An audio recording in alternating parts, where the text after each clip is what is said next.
बहुत बहुत नमस्कार, बहुत बहुत स्वागत है आपका हमारे YouTube के इस चैनल में। मैं आपका होस्ट गणेश झा आप लोगों का अभिनंदन करता हूं, स्वागत करता हूं। और साथ ही साथ आज का जो प्रसंग है वो बड़ा रोचक है। ये बताते हुए मुझको बड़ी हर्ष हो रही है। आज मंगलवार है। आज का दिन हम लोगों के लिए बड़ा ही ऑस्पिशियस होता है। आज का दिन बड़ा शुभ होता है हम लोगों के लिए। और आज का दिन हनुमान जी का दिन है और मैं आज उन्हीं के ऊपर एक रोचक बात आपको बताने जा रहा हूँ। ये जो रोचक बात है ये बड़ा खास है। लगभग कुछ लोग जानते हों और मैं समझता हूँ मैक्सिमम लोग नहीं जानते होंगे। मैं जो बता रहा हूँ वो ये है कि हम जो हनुमान चालीसा पढ़ते हैं, किसी भी कष्ट में हो, किसी दुख में हो, कोई बाधा हमारे ऊपर आ गई हो, सभी स्थितियों में जो है हम लोग हनुमान चालीसा का जाप करते हैं, पाठ करते हैं। तो ये हनुमान चालीसा जो है वो किन परिस्थितियों में बनी, किसने इसकी रचना की और कहाँ इसकी रचना हुई, तो इन सब चीज़ों को लेकर आज हम आए हैं आपके सामने। उम्मीद करते हैं, आशा हमारी है कि ये जो वीडियो मैं आपको बता रहा हूँ ये आपके लिए बड़ा ही लाभकारी होगा और इससे आप सब लोग लाभान्वित होंगे। तो चलिए हम लोग शुरू करते हैं। जैसा कि आप जानते हैं कि रामचरितमानस का जो रचनाकार हैं वो श्री राम भक्त, परम राम भक्त श्री तुलसीदास जी हैं, गोस्वामी तुलसीदास जी हैं। इन्होंने ही हनुमान चालीसा की भी रचना की है। लेकिन किन परिस्थितियों में की है, ये एक छोटा सा प्रसंग है, एक छोटी सी कहानी है, ये मैं आपको बता रहा हूँ।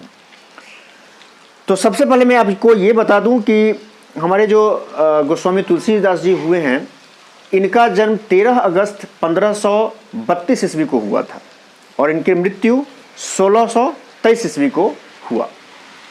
उत्तर प्रदेश के बांदा में इनका जन्म हुआ। हालांकि ये विवादास्पद है कि इनकी जन्म कहाँ हुई, लेकिन फिर भी कुछ लोग मानते हैं कि बांदा में इनका जन्म हुआ था।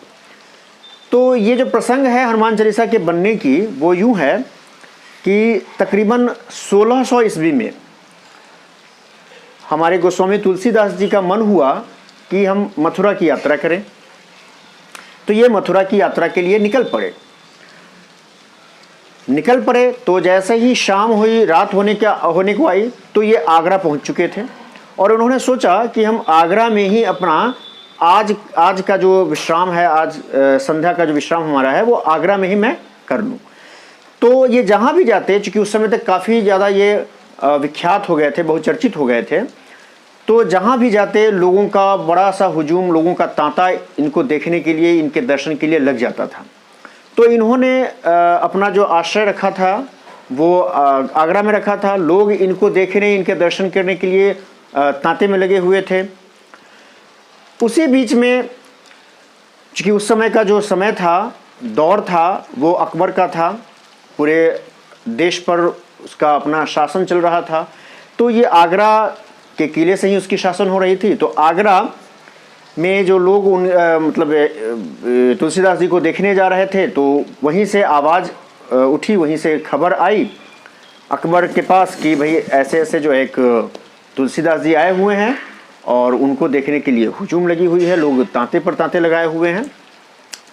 तो अकबर ने पूछा बीरबल से कि बताओ बीरबल, यार ये तुलसीदास जी कौन है, तुलसीदास है कौन भाई? इसको देखने के लिए इतना लोग उतारू है, परेशान है, तांता लगाया हुआ है, कौन है ये तुलसीदास?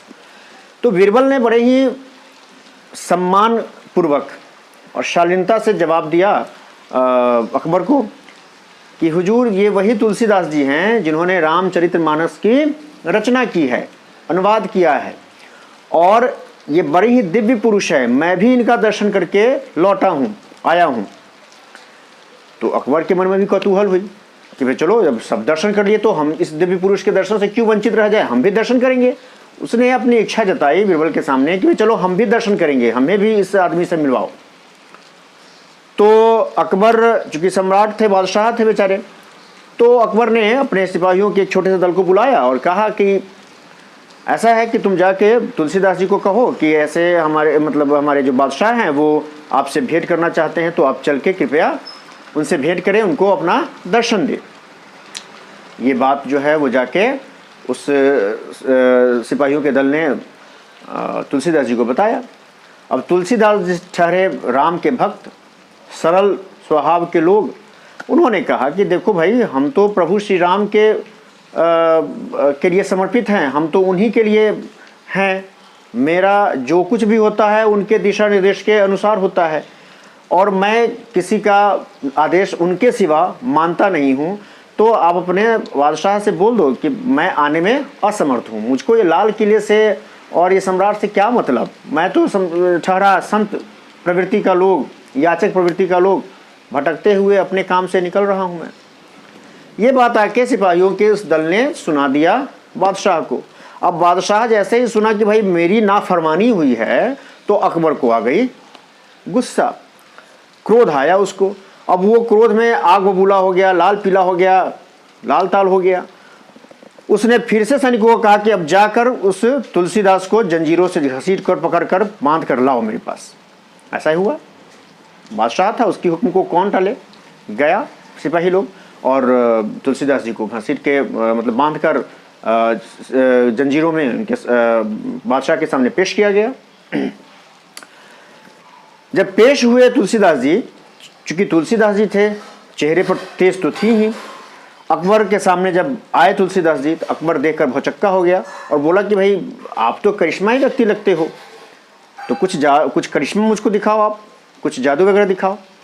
फिर यहाँ पर बड़े ही मीठे स्वर में, बड़ी शालीनता के साथ इन्होंने जवाब दिया अकबर को कि देखिए, मैं कोई करिश्माई व्यक्ति तो हूँ नहीं, मैं तो प्रभु श्री राम का भक्त हूँ और उन्हीं के आदेश, उन्हीं के निर्देश से मैं अपना काम करता हूँ।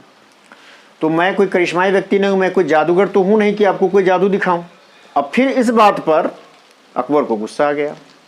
अब फिर उसने अपने सिपाहियों से कहा कि इस व्यक्ति को, ये नाफरमान व्यक्ति है, इसको डाल दो काल कोठरी में।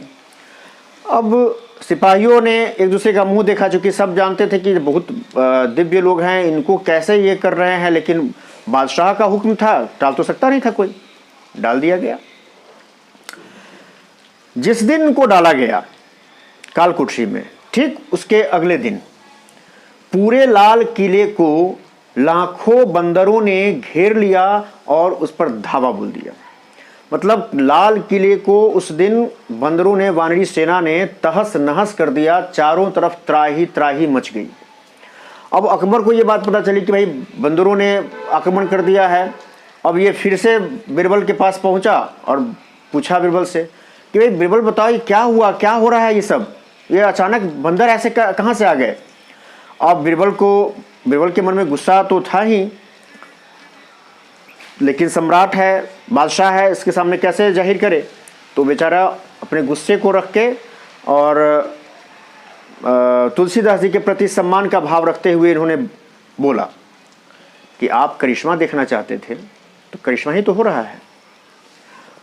अकबर को ये बात समझ में आ गई। उसने तुरंत आदेश दिया कि तुलसीदास जी को काल कोठरी से रिहा किया जाए।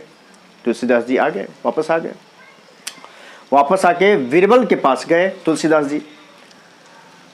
बीरबल के पास जाके तुलसीदास जी कहे कि मुझ जैसे निर्दोष व्यक्ति को कारागार में डाला गया है, बिना किसी दोष के, बिना किसी आरोप के, ये अच्छा नहीं हुआ। मैं रात भर रोता रहा हूँ कारागार में, और रोते रोते मैंने प्रभु श्री राम और हनुमान जी का स्मरण किया है, और जैसे ही मैंने हनुमान जी का स्मरण किया है तो मेरे हाथ अपने आप चलते रहे, और इस चलते हाथ ने 40 चौपाई की रचना की है, जिसके कारण मैं इस काल कोठरी से आज बाहर आ पाया हूँ। और इस 40 चौपाई की आज के बाद से कोई भी स्मरण करेगा, कोई भी उच्चारण करेगा, तो उसके जीवन में किसी प्रकार की कोई बाधा नहीं आएगी, कोई विघ्न नहीं आएगा। ये बात बीरबल जी को तुलसीदास जी ने बताया।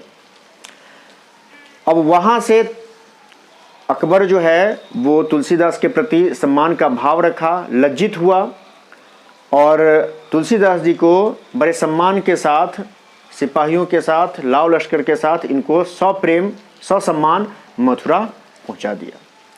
तो ये कहानी है हनुमान चालीसा के बनने की, उस रात की यह कहानी, काल कोठरी की यह कहानी जहाँ पे रात भर तुलसीदास जी रोए और रोते हुए इन्होंने इस चौपाई का निर्माण किया, 40 चौपाई का निर्माण किया, जो हनुमान जी के स्मरण में बना और ये हनुमान चालीसा बन गया। तो सही बात है दोस्तों कि ये जो हनुमान चालीसा है इसमें बहुत शक्ति है, बहुत इसमें बल है। जो भी व्यक्ति किसी भी परिस्थिति में हो अगर इसका उच्चारण करता हो, इसका जाप करता हो, तो निश्चित रूप से उसके ऊपर कोई विघ्न, कोई बाधा नहीं आती है। तो आज मंगलवार का दिन है और आज के दिन आप सब लोग निश्चित रूप से इनका पाठ करें, कल्याण होगा इस कोरोना के महामारी में। और हम नए फिर इस प्रकार के वीडियोस, इस प्रकार की जानकारी लेकर आपके सामने हाजिर होते रहेंगे। अपना प्यार आप देते रहें और इस वीडियो को ज़्यादा से ज़्यादा शेयर करें अगर आपको ये अच्छा लगता हो तो, ताकि और भी लोग देख सके, जान सके। तो हम फिर आपसे मिलते हैं, तब तक के लिए आप सब लोगों का बहुत बहुत स्वागत है, बहुत बहुत नमस्कार, धन्यवाद।